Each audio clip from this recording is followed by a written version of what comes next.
આજે તો તપેલું ભરીને સૂપ બનાવવાનું છે. જય શ્રી કૃષ્ણ બધાને. ડે મિની બ્લોગ 106માં તમારું સ્વાગત છે. તમને ખબર હોય તો આ બીજો પાર્ટ છે અને આપણી ઘરે આવવાના છે બહુ મહેમાન, તો એના તો આપણે બનાવવાના છીએ તુવેર ઠોઠા.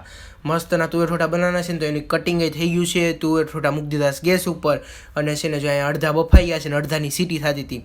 મહેમાન આજે ઘણા આવવાના છે એટલે વસ્તુ ઘણી બનાવવાની છે.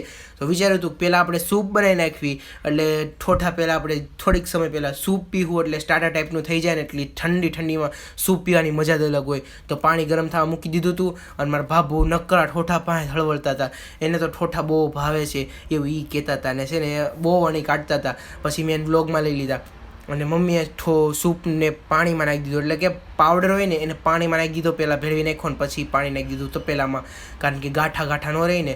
અને જો અહીંયા ભાભુ સૂપને હલાવતા હતા અને સરવાંટી આવી ગયા હતા, જો કે ક્યારના આવી ગયા હતા. એનું કટિંગ કર્યું, સૂપમાં બધું સામગ્રી નાખવાની હતી, જેમ કે લીલું લસણ, લીલા કાંદા અને એવી બધી વસ્તુ એક્સેટ્રા. અને મસ્તનું સૂપ બનીને તૈયાર થઈ ગયું. આનો ફૂલ વિડીયો આપણી ચેનલમાં છે. તમને વિડીયો ગમે તો લાઇક કરી દેજો, શેર કરી દેજો, સબસ્ક્રાઈબ કરી દેજો. આપણી યુટ્યુબ ચેનલમાં આનો ફૂલ વિડીયો છે. જઈને જોઈ આવો. Bye bye.